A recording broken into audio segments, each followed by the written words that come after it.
The Garden Report. Blakely is here. John Zannis joining us in a little bit, and we have so much news to get through to today. Offseason didn't wait at all, Sherrod. A day after the finals, we get the report Bradley Beal is going to work on a trade with the Wizards once they decide that they're going to rebuild, and I think that's the way they're going. And teams are lining up. Heat, Bucks, Celtics not among them. A second report today indicated that Boston will not pursue Bradley Beal, along a favorite name of Jeff Goodman and many fans to link up with Jason Tatum and the Celtics here. Do you think that's the right move for Boston to stay away here? Yeah, I think it is. One, because Bradley Beal, the thing that the dirty little secret that's not so secret anymore is the no trade clause that he has in his contract. So he can, in effect, direct where he's going to go. And if you're Bradley Beal and you're looking at all the different teams that you could potentially play for, I'm not sure Boston is a good fit, because with Boston, they're going to have to get rid of significant pieces, and I'm using plural, not singular, in order to make room to add him to the mix. And if you're Bradley Beal, if playing with Jason Tatum is pretty much the only top tier player you might be playing with, just because of all the different moves that the Celtics might have to make to get you, is it really worth it? There's a lot of teams that I think are going to have the flexibility, not only in terms of making the dollars work, but also in terms of having a clear void for a player like Bradley Beal.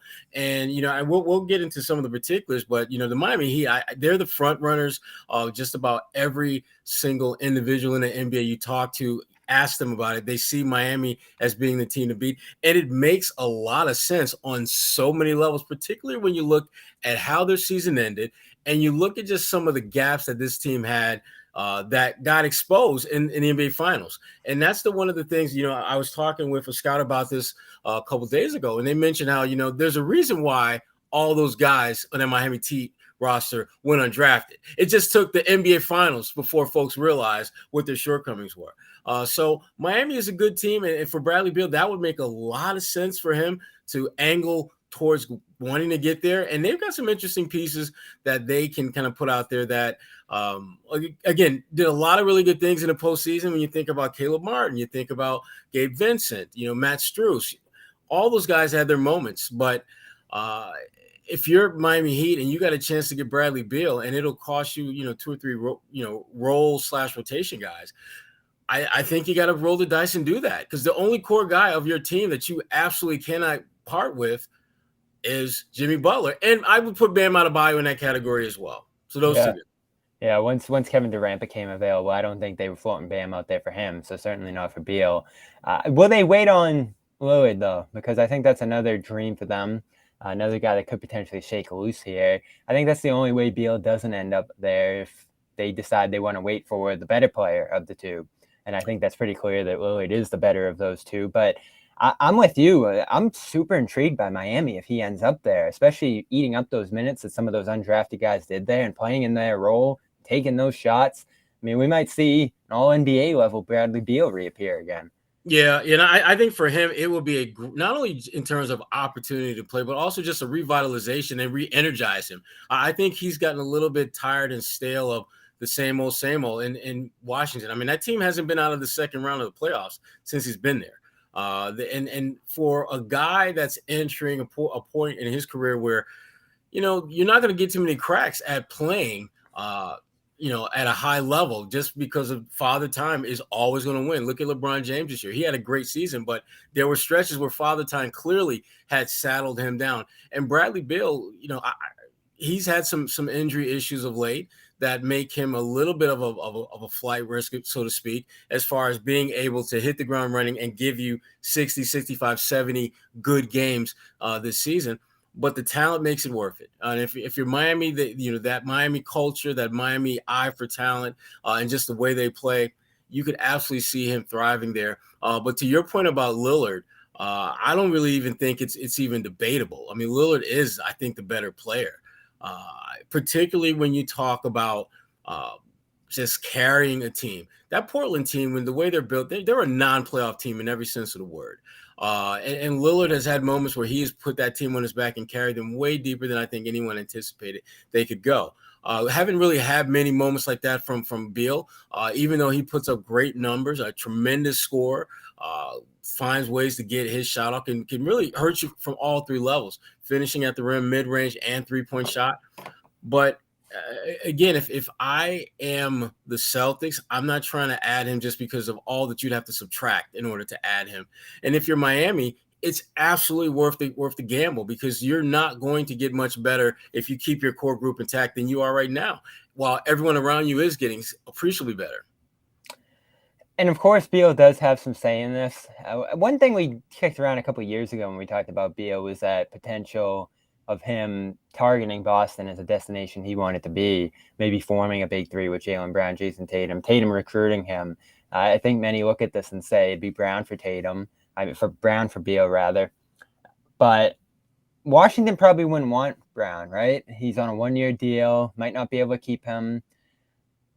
And given the other packages that we're looking at right now, Tobias Harris, if Philly decides to get involved, I'm seeing Kyle Lowry maybe from Miami, but I think it's more likely that Washington would want Hero Robinson. And even that's not the greatest return in the world. So could the Celtics get involved, do you think, if it is something cheaper, like a Brogdon, Smart, those types, first-round pick or something? Like at that point, does a big three become intriguing for Boston? I think if you're Boston, if they were to get involved, I think they would be involved as a third participant. And for Boston, I could see them, maybe putting, just to make the money work, throwing in a guy like Peyton Pritchard or someone at the end of the bench and getting like a second-round pick or a late first-round pick, some type of, capital in return that doesn't significantly impact or alter their roster in any way, shape, or form, good or bad. I could see that more likely than any other scenario, because, again, when you look at the way this Celtics team is constructed right now, it just doesn't feel as though they need to take a cannonball to this thing and just absolutely demolish it and just kind of scorch the earth, so to speak, with it. I just don't think they're going to do that because, even as they are right now, if the season began today, they would still be one of the top 2, top 3 teams in the East. And that's with doing absolutely nothing this offseason. So if you're in that position, regardless of whether you do anything or not, it doesn't make sense to make these dramatic wholesale changes, especially when your 2 core guys, which Jaylen and Jason, don't want to not play with each other. I mean, we're not talking about Shaq and Kobe. We're not talking about, some of the other, dynamic duos that had their clear and undeniable issues with each other. That's not the case here. And if that's not the case, it doesn't make a lot of sense to be aggressive or even, be clearly open to the idea of parting ways with those guys. Yeah, and Jake Fisher came through today following up Brian Windhorst's report that they will keep these 2 together, Jaylen Brown, Jason Tatum. I think that became the biggest question entering the offseason, was whether the Celtics would think about moving Brown, whether it's for their number 3 pick ahead of next week's draft or whatever other star you can think of, or a combination of players like I kicked around for a bit. I thought they might think about it, especially if the contract negotiation doesn't go the way both sides want here. And I'm still interested in that, because one thing Windhorst didn't mention and Fisher didn't either is what the terms will be here. Because right. I think, I don't know if it needs to be a supermax. You've kicked around maybe him taking less, Sherrod. Now, I haven't done the numbers exactly on how much less would even help the Celtics, because I think the brackets are about to get so much bigger. Yeah, it's been a while since we talked, Bobby. He ain't taking less than the supermax. Okay. That's not going to happen. And are the Celtics going to try to make him take less? They're not. No. All right. So this is done. They're just going to say supermax and we're off. They don't have a choice. I mean, just talk with people throughout the league. The Celtics don't have a choice, because they're already on kind of precarious ground with Jaylen just going into negotiations. The last thing you want to do is give him a clear out, and a clear out for Jaylen would be them say, we're going to give you less than the supermax, because he's earned the right to have that money. This is very different than when Kemba Walker was in Charlotte and he had earned the right to a supermax, and the Hornets said that we're not going to do that. This is different because Jaylen Brown is still trending upwards as a player. He still hasn't reached his peak level as a player yet, whereas Kemba was clearly on a decline. And to allocate a significant portion of your cap to a player who's definitely on a decline just doesn't make sense. And with Jaylen, You just don't. If you're the Celtics, you don't. The idea that he could go somewhere else, make less money because because you basically got cheap and didn't want to pay him what he was eligible to make. That is, you're not going to recover from something like that anytime soon because you're not going to get a player that is going to be as talented as Jalen. And frankly, I don't think you'll be a player who's a better fit. I think there are players out there who are better fits, but I don't think you can get those guys to Boston. Like for example, I mean, we haven't talked about it, but the Celtics would be absolutely significantly better if they had a true playmaker a la LaMelo Ball. That's a guy that, again, his game I think would work really well. But Charlotte isn't. I just don't see them willing to part ways with him because they don't have anything remotely close behind him, unless they think that they're going to get Scoot, and then they might be open to moving him. That could change things. But if you're going to move Jalen, you need to move him for a player who addresses a clear and present need that you have. And to me, having a legitimate full-time 24/7, 365 playmaker is something that they could absolutely benefit from. Because Marcus Smart, I don't think he's done a horrible job, but that's not who he is. He's not that guy. And that's okay because he does a lot of other things that can help you win. But they could use, a LaMelo Ball type or a Rajon Rondo type, someone who, when it comes to playmaking, that's their superpower. Right now, they don't have anybody like that. Yeah, they do have 3 guards, though, and it looks like 1 could be on the move. I guess 4, including Pritchard, 3 who played significant minutes last year. And Brian Robb reporting that Celtics are kicking around some moves, non-Brown moves along the edges of the roster. I've heard that name Brogdon thrown around for a bit here. Big salary, maybe someone that they can turn into another position, another guard. And I think he did note in this report that a guard is who they're looking to move here. Big salaries there that they could potentially flip. I think White's safe. Smart, who knows? I think there's still great value in having him at $18 million or so through 2026, especially with how connected he is with the rest of the roster here, the defense, all the things we love about him. Brogdon, though, still haven't heard about a surgery for him either, which I find interesting on that injury. I don't know if that's being held up or if maybe he doesn't need it, but I just haven't heard anything on that front, which is interesting in combination with this report here. And of course, we got the draft next week. Picks. You mentioned the Charlotte one, the Portland one available, maybe middle of the round. So the Celtics are active here. James Edwards noted that they called about Isaiah Stewart. Our guy, the almost Syracuse center, who's been great for the Pistons early in his career out there. So can we read from this that this is what they're looking for here? Maybe a depth big, maybe a big of the future, switching that guard position into the big position? Yeah, I think they're looking for guys who either fill a talent need, which for this team I think is having a kind of a playmaker, or a guy who brings a certain ruggedness and physicality that they need, a certain amount of toughness. This is the same guy, Isaiah Stewart, who, he was ready to jump on LeBron's ass, not that long ago. And if you start going through the annals of NBA history and look at the guys who legitimately were about that life with LeBron, you don't find many. Isaiah, to me, he's a class of one in that regard. But the thing that I like about him, and for those of us who followed him, in Detroit, he's improved his overall game. He's not just a guy that can score around the basket. He can actually score facing. He's got a face-up game now, which again, it's not all-star level, but it's significantly better. And he poses, I think, a little bit more of a threat offensively now than he used to when he first came into the league. I would love if he's a guy that they could add to the mix and get him relatively on the cheap. But if you add him, it probably means unofficially that you're going to move on from Grant Williams. I just don't see how you can have both of those guys on the roster because I think a lot of the things that they look for Grant to do, Isaiah Stewart does. Except Isaiah is a little bit more physical. I think he's a stronger player. He doesn't have the range that Grant does. And I don't think he has the same level of defensive versatility that Grant does. And so and there are clear areas where it would be a downgrade if you were to do an Isaiah Grant swap in terms of the rotation. But there's some things that Isaiah Stewart brings that he might be a better fit and not necessarily the better talent, if you kind of get a sense of where I'm going with that. Yeah, and he's developing. I want to look, how old is he now? He's still in the fourth year of his career. He's 21, which Yeah, is young incredibly guy. young. Took 4 threes a game last year, to your point about the face-up game. It didn't always look great, and he's only a 72% career three-point free throw shooter.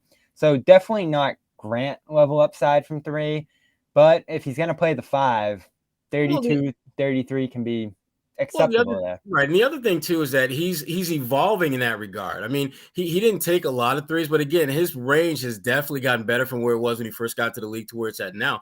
But when you look at Isaiah Stewart, you're not looking at a guy who can flirt with 50, 40, 90 numbers. But Grant can do that because Grant has done that for extended stretches. So Grant, that's my point when I say that Grant is a better shooter, because Grant actually has a resume where he has shown the ability to shoot from the perimeter and beyond the three-point line. When I talk about Isaiah's face-up game, I'm not talking about his three-point shooting. I'm talking about his ability to hit mid-range face-up shots that he did not take early on in his career. So he gives you, and again, I think in that regard, he gives you a little bit more, because I don't think Grant is a very good mid-range shooter or looks to attack guys off the dribble the way Isaiah could. But if you're talking about guys who can simply spot up in the behind the three-point line and knock down shots, Isaiah isn't as good as Grant is in that regard. Yeah, 57% just outside the paint, 48% 3 to 10 feet, 50% from that mid-range area, which he didn't shoot a ton from. The long twos, 85%, didn't shoot a ton of those either. So it's a work in progress for sure. It's definitely one of those moves where it'd be a small step back at that position. Hopefully his first step forward into the future. And I think that's what this offseason might be about here, especially as teams try to recalibrate their future cap and get ready for the new CBA here. You're going to be looking at a guy like Grant probably going out. I've kind of felt that way throughout, and especially where a team like Indiana starting to look at him. According to Jake Fisher here, it makes a ton of sense to me. They have about $27 million in cap. They want a power forward. That's something Fisher has hit hard on going back to last trade deadline. Aaron Nesmith actually played that position for them last year. Right. So Grant makes a ton of sense there. It's his natural position. He'd bring a ton of shooting, could play next to Miles Turner, and start, I think, from day one there. So you weren't giving him that money, whether it's $15 million or whatever it might be there. That's the kind of money I think it would cost to pry him away from the Celtics. But that's my question for you is, what if it's like 8, 9, I think that's something the Celtics can live with and match. You're talking about 8 or 9 million? Mm-hmm. Oh my gosh, yes. I mean, if they're in a position where they can keep Grant and it will cost him like $9 million, they're not going to even blink. But that's probably not going to happen. No. Yeah. I can't imagine Grant getting anything less than like 12 or 13. And that's just that line that's really going to challenge the Celtics with that new second apron. Especially going forward, once Jalen's on that Supermax money that, we agree he's going to get here. Grant thrusts you well over that line. Now, I've heard a few things that I don't really buy. Maybe takes a 2-year deal with a little extra money here and then goes back to free agency in a couple years. You talking about Grant? Yeah, I don't buy that. I think he's going to go 4 years, right? I would think so, but you look at a guy like Bruce Brown, who did like a 2-year, $13.5, $13.6 million contract, and he's going to opt out most likely this year and make a ton of money. I could see Grant doing something like that, where if let's say he re-signs with Celtics, does 2 years, low money, and if it doesn't work out, but he plays a little bit more, then he'll hit the market next year. But I just the way everything is kind of playing out, I would be very surprised if Grant's back next year, because I think Grant can find a situation that is better for him money-wise, and I think playing time-wise, if he were on a different roster. Because remember that Danilo Gallinari is he's gonna come back, and if he's back, you look at whose minutes is he going to take. He's going to get some of Al's minutes, obviously, but he's going to get some of Grant's minutes too. And Grant's minutes disappeared entirely for stretches. And so if you're Grant, I mean, and you're looking at coming back to Boston for maybe, a couple years, 24, 25 million, or going to Indiana for similar money, or going to Charlotte for similar money, where you're going to play more, and that if you have the potential to position yourself for a bigger payday for your next contract, I think you have to look at it as a business if you're Grant. And for him, I think probably the best play is going to be going elsewhere and doing a short-term deal a la Bruce Brown. Yeah, or find the money that's out there. I mean, plenty of these lottery teams have some extra money here to spend, and if they strike out on other guys, he might benefit from that, especially given the production he produced on both ends of the floor in past years. I still think he's going to get that, 12 to 15 million, as you mentioned. That's probably going to put the Celtics out of play here. I do wonder with an Indiana, though, specifically, that's a team that doesn't want to spend a ton. Those kind of teams, I know most teams hate being hard capped by a sign and trade. If you're not going to spend anyway, though, to a significant degree, that doesn't kill you. So I wonder if you take back a guy like, if he signs with the Pacers, and this isn't going to get anyone too excited, but it's just something the Celtics could do here to keep that money slot available. Daniel Tice, if I know it's not like the sexiest move in the world, but if Grant goes to Indiana for $12 million or so a year, take back Tice on that 1 year, $9 million deal. And he's not Grant, but he can play. He's not going to hate sitting on the bench often, and he's a guy that can back up the other centers here for his third stint in Boston. Wow. And I'm a huge Daniel Tice fan, for sure, but I just don't see it happening. I just don't see it happening. I wouldn't be surprised if Daniel, plays internationally, goes back to playing in Germany. And I'm not sure how much you're going to get out of him, even if you were to I do wonder how healthy he is. He didn't play a ton last year. Yeah, and I don't know if that was a health thing or whether it was just those other guys were significantly better than him. But I'm not willing. The idea of a deal that brings him back and I'm sending Grant out, I don't like that deal at all. I can't believe this is the portion of the show that I walked into. Welcome, my friend. Welcome. Oh, sometimes, my. John, you just have to be realistic. We're talking about Bobby had just brought up your favorite former Celtic, Daniel Tice. Oh, my God. Remember how excited I was when we were on the air and they got him back? Jimmy accidentally stumbled into this on our text thread earlier today, and he's like, "What did I walk into?" He's like, "I'm not even going to read the first 30 messages if we're talking about bringing back Daniel Tice right now." How do you feel about Beef Stew, John? We were just talking about him. I don't know if you could trade Grant for him. Especially if he's going out in a sign and trade, but I am intrigued that you can't just let Grant walk, right? That's what I'm talking about here. Is that you Teams lose the do it all the salary time, slot. Bobby. But I'm saying if it's possible to get something back, you should. If you can get something back, yeah, but it doesn't. Look at Golden State. They had a championship team. They had a couple of pieces that they liked. They couldn't retain them all. Those guys moved on to other teams. It's just how it goes. Grant's one of those. He's your Gary Payton. He's your whatever. Like he's a guy. They got Gary Payton back. I know. You know what I mean, though. Is like it's that ilk. Like those players.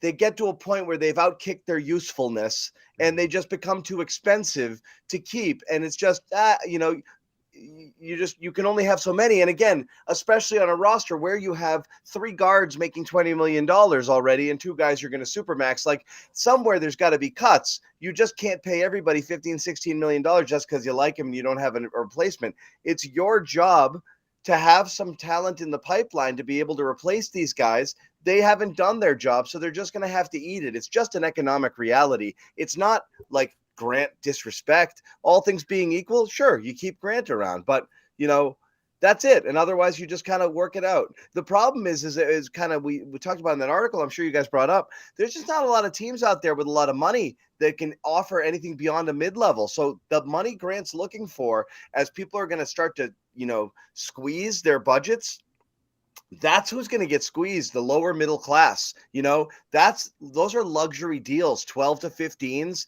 anything up over the mid-level. You're just like, screw it. I'll just mid-level a guy rather than pay a guy 15-16 million a year. It's just not worth it. And so that's what you're going to do. You're going to be looking for guys of Grant's caliber with mid-levels, and veteran, those types of deals. You're not going to give Grant that money, most likely, or a lot of teams are not going to want to. They're going to want to hold on to it for other stuff. I want to get your thoughts on the big news today. I think the biggest news is that Jaylen Brown will be on the Celtics next year, one way or another.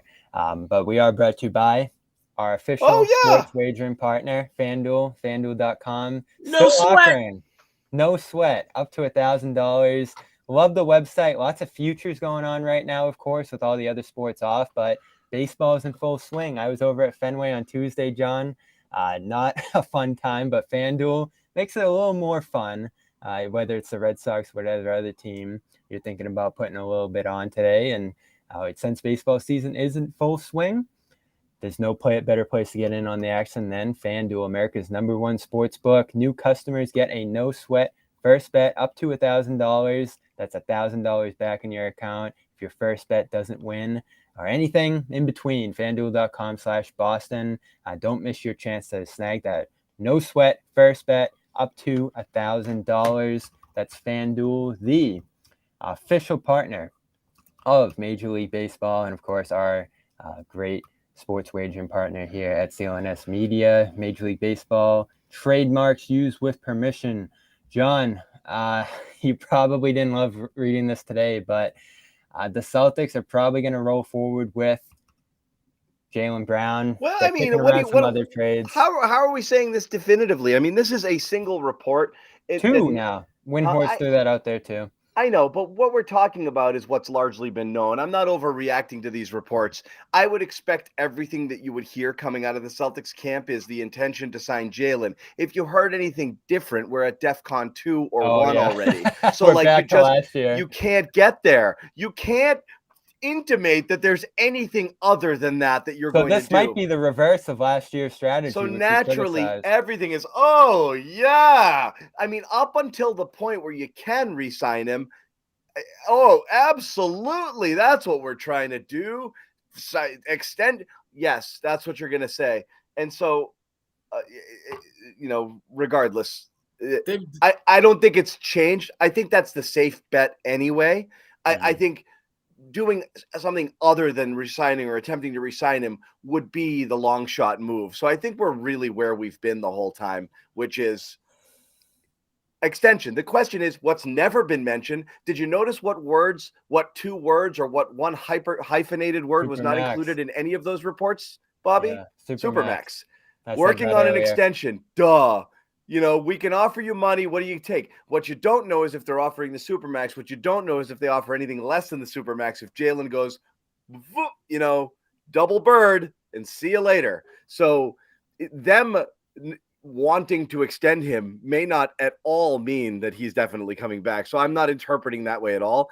That being said, the safe bet certainly is that they're going to try to extend him at or close to the Supermax, and he probably I'm with you there, John, because I've never, all year, I've never heard an indication, and that doesn't mean that it's not going to happen, that the Supermax is on the table, they're pushing it out there, and boom, it's going to be done. Sherrod, you think, though, that's how it's going to go? They don't look. The one thing about Brad that we've come to know about him is he's very deliberate. Quiet. Even Brad, you remember from the presser, we want Jaylen here. And that from the Supermax, I can't talk about it. Yeah, I mean that's not Brad-like. That's not in the template of Bradisms to actually be that openly. We want to bring that guy back because, as you pointed out, Bobby, he wasn't like that when we were asking about some of the other players. And so they're going to do everything in their power to make it abundantly clear to the masses that they want Jaylen back. And when he said that is when it clicked to me that you're going to offer him the Supermax. Because for you to keep your word, for you to actually stand on your words, that's the only way you can do it. You got to offer him the Supermax. There's no other way to say that we want to have him back. Well, coach, you kind of know what you have to do to want him back. You got to offer him the Supermax. Now, and I know, and I'm gonna put on my John Zannis hat right now for a second. Is he gonna take it? Does he want it? Does he care? I can't imagine he would pass it up. I can envision him passing it up. I don't think it'll happen, but I can absolutely see that. It'd be stunning. He'd probably be the first ever. But I don't see it either. But and again, I did want to correct because somebody had said, you can't let Grant walk, move somebody else.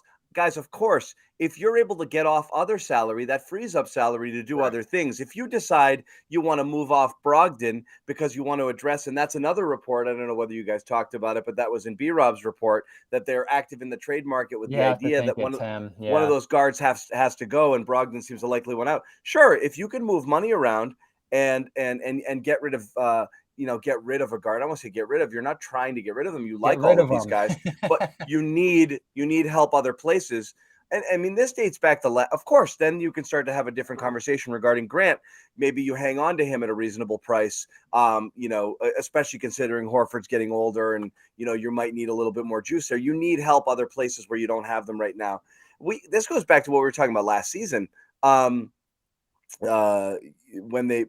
they got Brogdon, even after, I didn't think that was their biggest need. We're happy to get a quality basketball player, but if you stack their needs, point guard was, not another one, maybe in place of what you had if you were to have upgraded into one of those quote unquote true playmaking point guards, but you were just happy to get talent in the room. So Brogdon was a quality basketball player that made them better. Great. Especially for what you had to give up to get him. I mean, yes. You literally gave up like end of the bench / barely on the non-DMPCD list guys.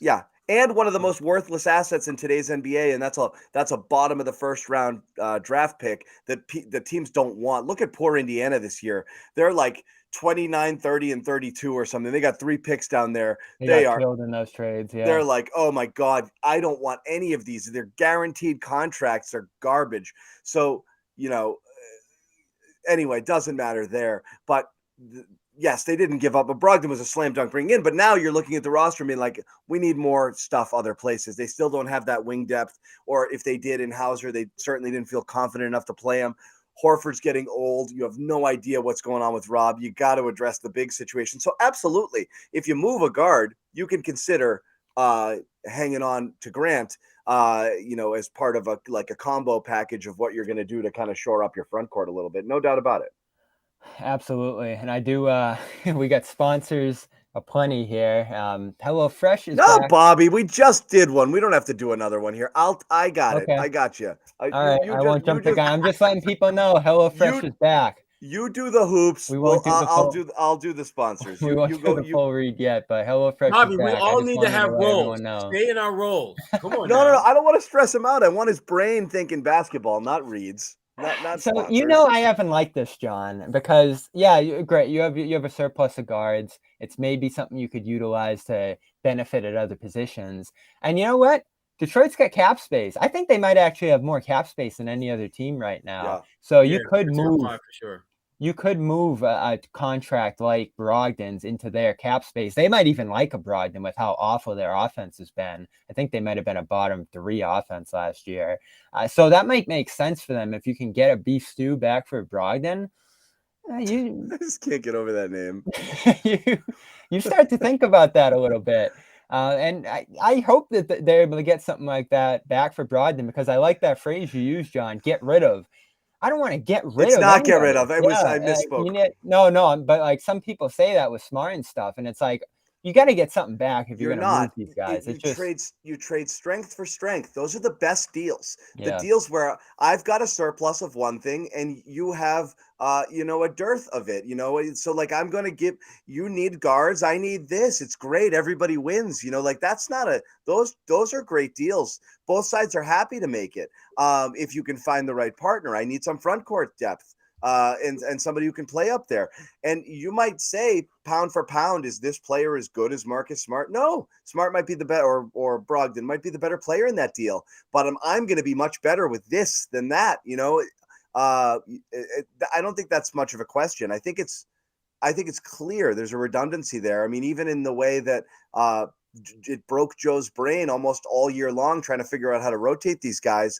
And it still would have been a problem in the playoffs if Malcolm Brogdon didn't get hurt late. Who was the right guy to play? We were still clamoring for Brogdon and White to close games because they were out playing Smart up until Brogdon, suffered his injury. And that was a good duo right up until late in the year.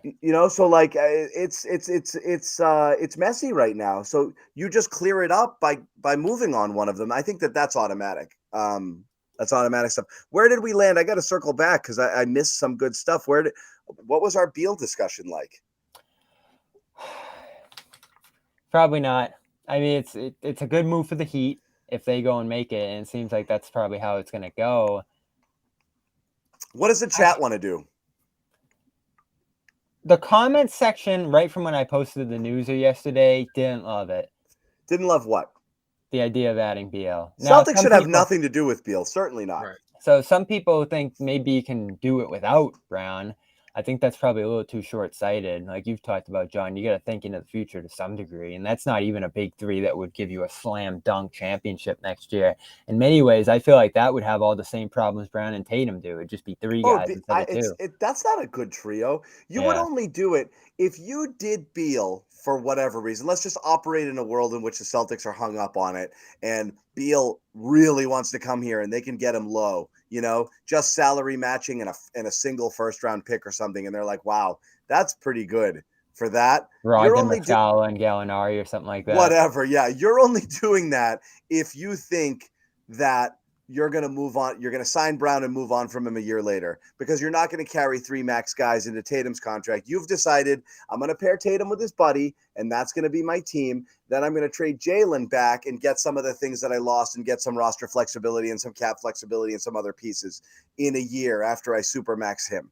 That would be the only thinking is you ride it for a year and then you make a move later because you're not going to be three supermax guys and then five dudes off the street. That's just not going to be your team going forward. You're not going to do a deal for Beal giving away 3 picks and a bunch of pick swaps either when you have to get younger at some point or another. You have to start to replenish somewhere. And it's just an incomplete trio because it's two guards and Tatum. Like you still don't have ball handling. You don't have the big. It's just not the right 3 guys. So you would only do it if you thought you're moving off from Brown. I just don't think that that's what they want to do. So I don't think you get him without Brown.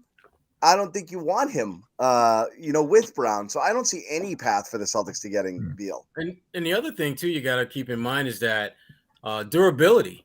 He's played 60 games or less each of the last 4 years. One of them was a shortened year because of COVID. Okay. He played 60 out of 70 there. That wasn't terrible. Right. I think he was fake shut down last year and having a decent year. Fake shut down.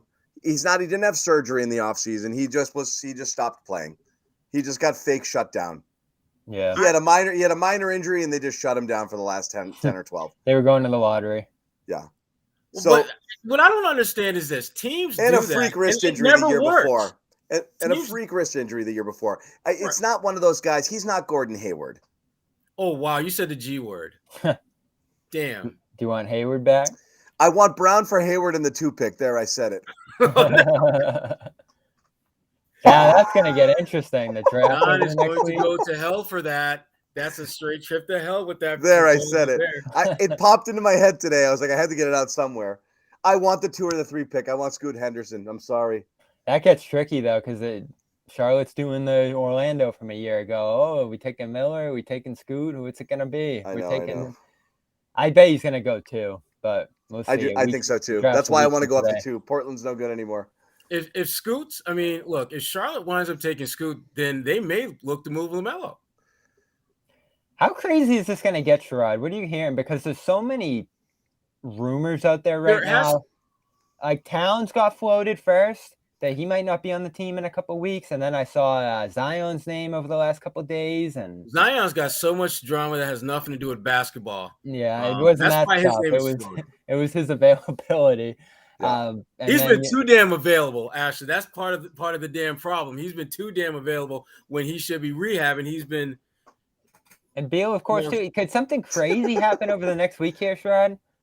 Yeah, but I don't think it will. Someone is going to have to make the first move, and I don't think they're going to make it until we get right on the 11th hour of the draft. I don't think there'll be anything done like a day or two before because teams are going to wait to the last minute and hope to get the best deal possible. Camera goes down. Cam goes down. Can you still hear me? Guys, I just want everyone to know that I'm okay. You can keep talking. We just can't see you. I'm okay, guys. Everything is okay. Oh, goodness. That's what you got for the Hayward take. I know, right? Exactly. No, I don't think anything will happen until we get to the 11th hour, just because there really isn't a whole lot of incentive, unless you feel that the deal that you put out there, someone might match it or trump your deal. Then you get a little anxious. But I think there's a lot of smoke out there now. I don't think there's going to be a lot of game-changing deals, man. I think a lot of teams are just posturing right now. The Karl Anthony Towns stuff is interesting because that's a guy that, again, if you're talking sheer talent, you don't trade him. But there's so many things that he brings to the table that aren't great. I think he's a guy that if he's your second or third guy, then you're probably winning a championship. I think Anthony Davis is a better player, but I think him and Anthony Davis are in a similar mold as far as there has to be someone else on the team that's the clear and undisputed leader for them to be successful. And I think they have that in Minnesota because I think Anthony Edwards, I think he's just phenomenal. He's one of my favorite players to watch out there. He's built to have success in this league. But I'm not sure how comfortable Karl Anthony Towns has been passing that mantle on to Anthony Edwards, who's still, he's still got to make an all-star team before you can really start kind of having that type of cachet in the locker room. But to me, Cat is a guy, if you can get him and he put him in a role where he's your second or third best player, then you're going to be a really good team. But if you're looking for him to carry your franchise and be the face of your organization, you're going to be Minnesota light. So no one wants to do that. Is that a Boston guy?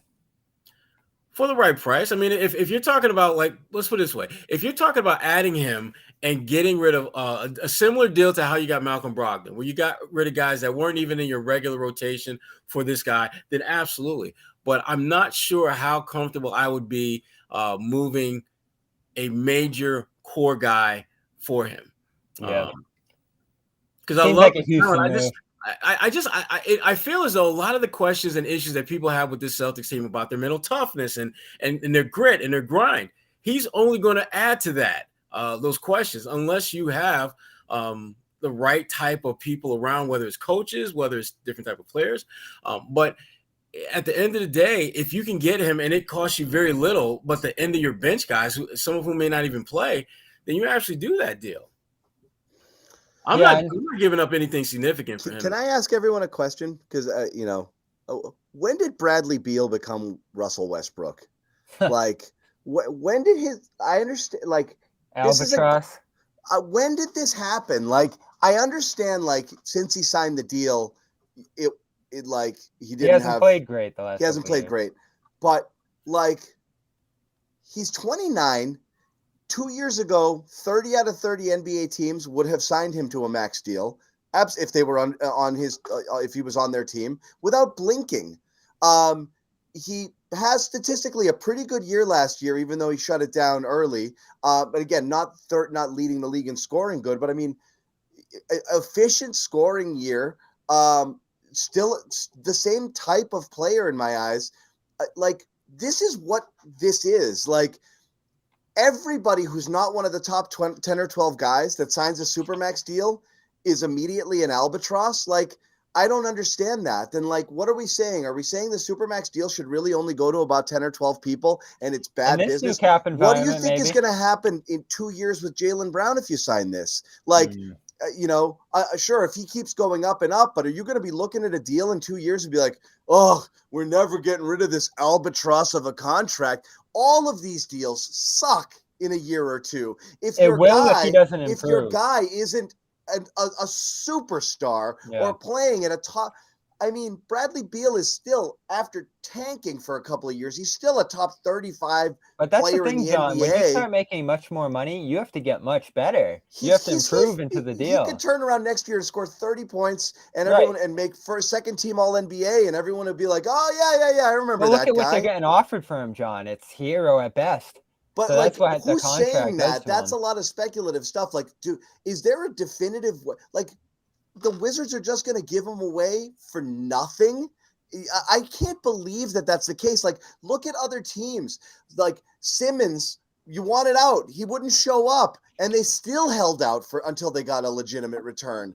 Like, it's one thing to let somebody look for a trade. It's another to completely piss away your best asset or your best player and get nothing in return. If you're not getting multiple picks, all you get is salary matching and a first-round pick, and that's it. Like, why do the deal if you're Washington? Like, what does that do for you? I unless just reset the table to have extra money, to have nobody want to come play for you. Like, It doesn't make sense to me. I don't understand what they're going to do there and why they would give him away for nothing. I don't understand the thinking that he's such trash that you could just trade Tobias Harris is expiring and get him. I can't believe that that's the case.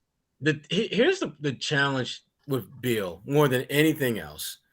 Teams that typically have the type of capital that could do a deal and give you picks and all those other things that you want when you want to rebuild, those teams suck. And Bradley Beal has absolute say in where he goes. And so he's not going to want to go to, an Orlando or a team that, again, has no shot at competing for a title. And yet the title contending teams are saying, well, damn, we've got a pretty good team. But even if we add him, we're probably going to have to add some other pieces around him in our core so that we can have a legitimate title shot. But we can't do that because his contract takes up such a significant portion of our flexibility. Right, like I was saying to Sherrod earlier, John, if the Heat add him, you can't get Lillard. You can't, and that doesn't make sense. But I would assume the market for it, if you're the Wizards and you look to dump this contract, you've got to be getting back at least players in the quickly range. First contract guys, controllable. What do you get? You're going to get just an expiring and a pick and call it a day? That doesn't move you forward in any way. You need something back that's going to make you younger, going to give you some versatility, free up money down the road, and maybe some assets. But I feel like you need multiple picks and at least a young player or right, two. It can't be Brogdon. For this to be worth it, it can't be Brogdon and Smart. It can't just be Tobias Harris's expiring contract, Duncan Robinson. And I think if the Heat are going to do it, they've got to throw some picks behind it too. Right. It's not just – so then it becomes the KG Pierce deal with the Celtics, which is I don't care what, match the salary, give me 3 future firsts and 2 pick swaps, and that's good, and I'm in full process mode, or I'm going to get younger and more nimble on the fly, and I'm going to take a couple of guys who I can control for a few more years and make it work that way. But the idea that he's just going away for whatever matching contracts you can possibly get and a throwaway pick to me doesn't seem to make sense at all. So if those are the offers and that's where it is, I don't know. I mean, sure, I think any team that can fit him into their structure is going to get an absolute steal if that's the case.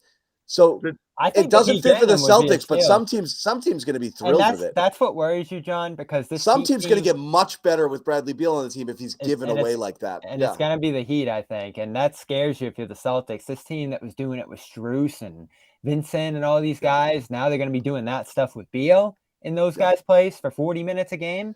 Yeah. And guys, I get the no trade thing. He has control. It's a different conversation if Bradley Beal made a trade demand, gave them a list of 3 teams only and said, do it. That's not what happened. They discussed it, and the two sides are like, we can mutually part ways if we can figure out something that works. So if it works with you and it works with us. I don't believe the Wizards are trying to literally just destroy and dismantle their team just to get off this contract. I think it's let's move forward in a way that helps us and helps you. Right. And that's and again, part of the challenge for Washington though along those lines is not only finding a trade partner, but convincing your player to be part of the trade partner conversation. And that's not going to be easy because Bradley Beal, again, not knowing specifically what he's looking for, I'm 99.9% sure he's looking for a team that is going to be a contender, that he can be part of that roster, and they are either puts them over the top as a contender or it puts them in the position to be a contender. And that's not going to be easy because teams that have that type of flexibility with their roster and salary picks and all that stuff, they know that they have what Bradley would want. And so they're not going to give Washington necessarily what they want. Washington is in a really tough spot because they are trying to do something that everyone in the world knows they're trying to do. And we all know the best trades are the ones that come out of nowhere. The best trades are the ones where for teams and players or for teams and organizations that are worked behind the scenes that not everyone knows about. With right now with Washington, their stuff is on Front Street. Everyone knows they're trying to move him. And I think it's going to be really hard for them to find a deal that makes sense for them and makes sense for Bradley Beal. And that's the thing is and I can't believe they're just going to be like, okay, whatever, we'll just take whatever. It just doesn't make sense to me. That's the thing is I know it's not going to be the haul you would expect. It just doesn't make sense to me that it's going to be nothing. Yeah, like you're not going to get the Danny Ainge for Gobert Hall. You're not going to get that deal. No, you're not. You're not. I think you're somewhere between Durant and Kyrie, truthfully. Yeah. Somewhere in between there. The Kyrie was, I have no leverage. He's in an expiring year. I'll just take whatever, and then you take him and figure it out. Versus Durant, which still got a pretty good haul, even though it was a trade demand there. I think Hero's a pretty good piece here. He's signed long term. He's young. He's a former sixth man. If there's picks behind it, the Hero Robinson with a few picks is you could a flip decent Robinson package. Later, maybe if he starts playing well again, shooting ridiculous from three and scoring a ton. That's what they're gonna have to do here. And the interesting spin-off to this are guys like Porzingis, guys like Kuzma. I mean, I could see Porzingis ending up in Milwaukee as a Brook Lopez replacement and playing next to Giannis there. I could see a guy like Kuzma going to Philly for Tobias Harris in that case. And then that's how these other teams that are in play get stronger here. So the East is going to level up for sure. I'm concerned about the Heat. You have to be today because they just beat you. And then if they get Beal, you got to be concerned beyond that, not to mention the Celtics potentially losing Grant here and making a trade with a Brogdon for an unknown. So Bobby, these teams are going to level up.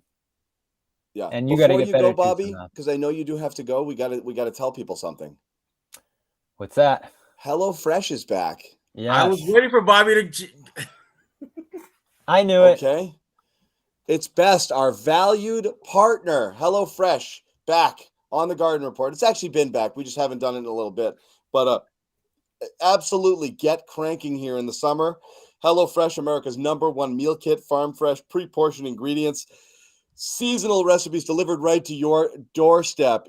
Makes cooking easy, fun, and affordable. Why pay restaurant prices when you can just get restaurant quality food delivered to your door? Simple, quick, easy. You read a little menu card and you're off and running. This summer, HelloFresh here to take the work out of eating well. Reach your goals with delicious calorie smart and protein smart lunch and dinner options, farm to table options. If you're stuck in a recipe rut, it's another great way to kind of get out of that. So you're not making the same stuff, especially you're trying to eat healthy. You want different varieties, really good opportunities. So go to HelloFresh.com/16Garden. Use the code 16Garden for 16 free meals plus shipping. Make sure you check that out. Good?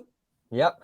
16 Garden. We had to get that in before Bobby left. Bobby has to wrap it up. We're going to wrap up this Garden Report. I'm sorry for jumping on late. Anything we didn't hit on you guys wanted to circle back on before we kill it? Nah. Now we did it. I'm good. Yeah, we covered a lot of ground. Just Gallinari coming back quick. I think he can help if he's healthy. I like it. I think they should keep him. Hopefully you get some percentage of what he could have given you last year. And I think they originally signed him with Grant leaving in mind, so that still kind of follows that. It gives you a Band-Aid option for a year, like you've got another player and you can figure some stuff out, but it's also a tradable piece because you can use that salary to kind of to figure some stuff out if you need it. But yeah, can't hurt. Who cares? I mean, it's better to have it and better to have and not need than need and not have. You need shooting, and it could help you. So I think it's fine. And it does make sense. We thought he was going to eat into Grant's minutes as is. So, we'll see how that goes. All right, we are going to wrap it. Thank you guys for jumping on. Bobby Manning's probably going to jump on maybe once more this week with some other news. But what we do promise is the second there is actual news, and we are at the point right now where trades can be made. Like, you can trade a player. Free agency hasn't opened, but I mean, we're a week away from the draft. We're definitely going to do a live draft show, even though the Celtics don't pick until 35 because a lot of stuff could go down.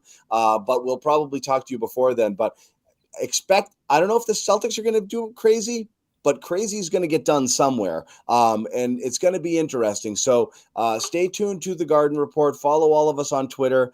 Follow our handles here. Subscribe to our YouTube channels. Offseason, a lot of coverage, a lot of things the Celtics have to do before they take the court next year. So stuff's going to happen. Something's going to happen. We'll see what it is. And the second it does, we will be here. We promise. All right.